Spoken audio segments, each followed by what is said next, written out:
that we can make use of in this atmosphere situation. Sorry.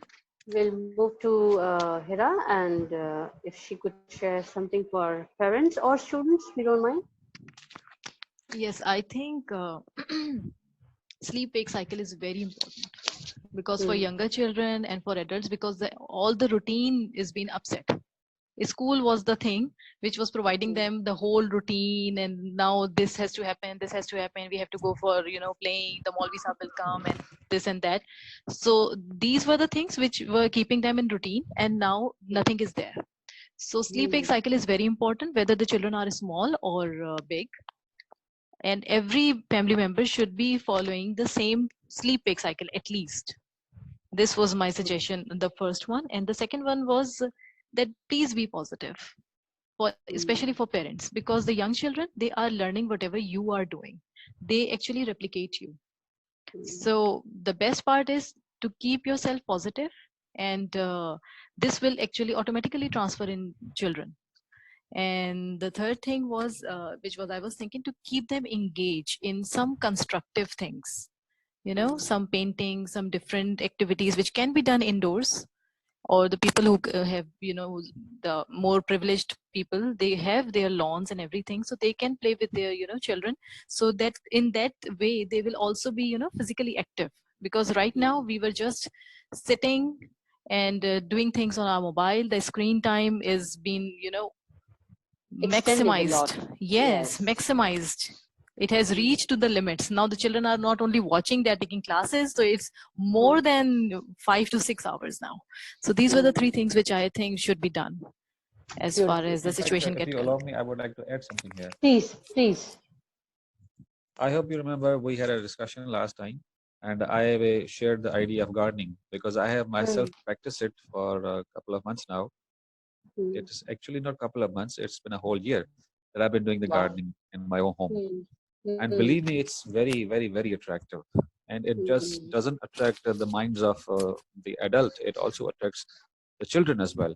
You just need to guide them how to do things, how to plant trees, how to plant seeds and how to water them, how to take care of them, and how to experience them growing, how to observe their growth, and how to learn new things with the help of electronic media about nourishing them, about making use of the plants that are growing inside your home.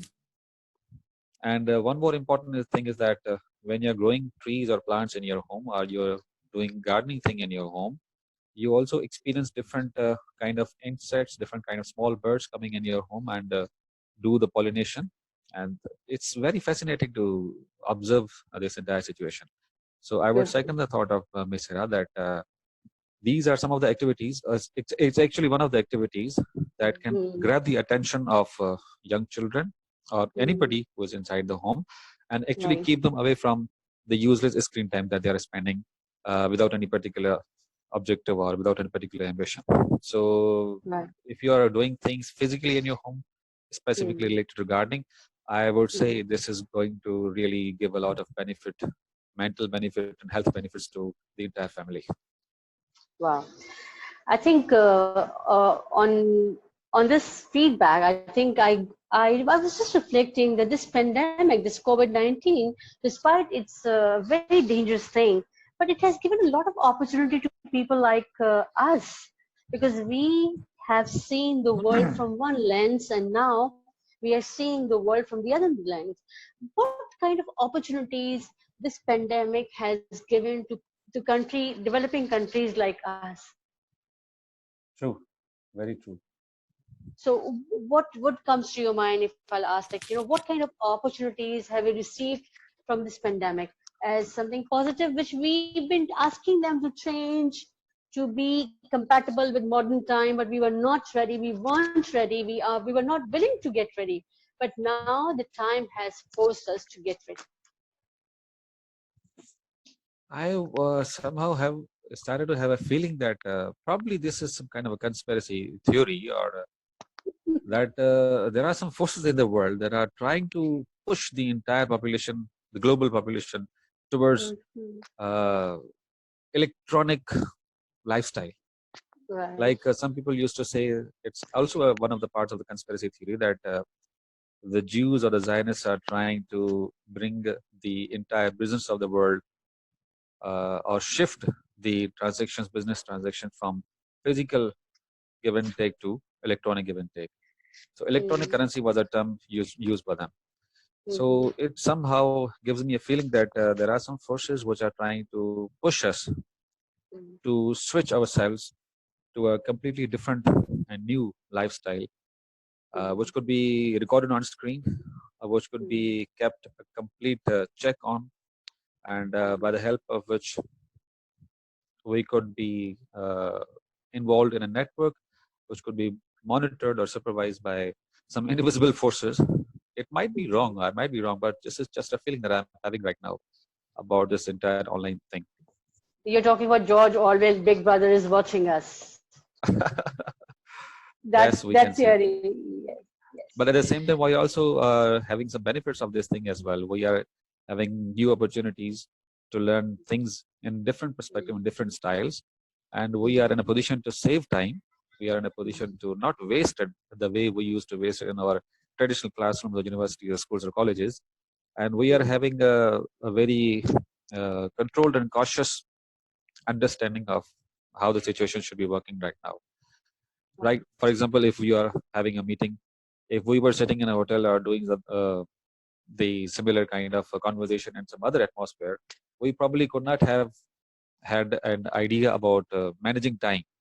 But right now, when we are doing things, the same meeting online, we are consulting the time limitation, time constraints as well, just like Zoom has some 40 minutes constraints. Right. So we are having in our mind, the back of our mind, that this is something that we have to take care of. So this is a new learning. This is the new understanding that we are. We all are becoming 21st century learners, right? So everybody, regardless of whatever age is, we all are now 21st century learners. Very good. Thank you, sir. Hira, your take? My take will be it's actually depend person to person. I take it as a blessing in disguise because I got more time to do the things which I was unable to do when I was doing following the daily routine of a school and then this and then that. So it is the time if you want to continue with the things you want to learn, and it actually depends person to person what they want to learn. Actually, I have learned a lot about psychology these days. I was following one or two the lectures that people are giving live sessions these days. So it depends. Still, some people are wasting time. Still, they are doing just TikTok videos and everything.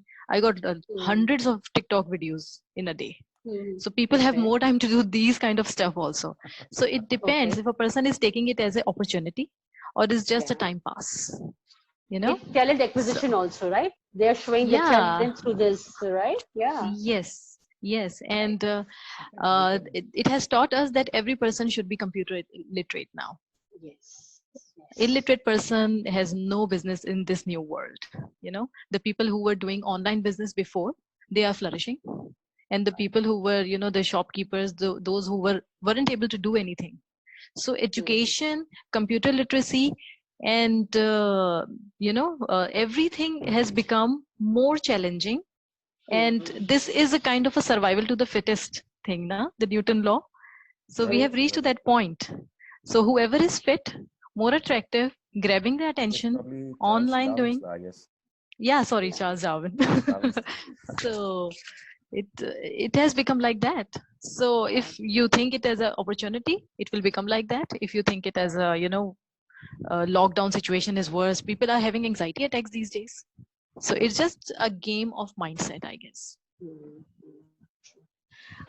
Yes, thank you very much. It was really nourishing to listen to your talk. It was actually a good intellectual retreat by having a word with both the panelists.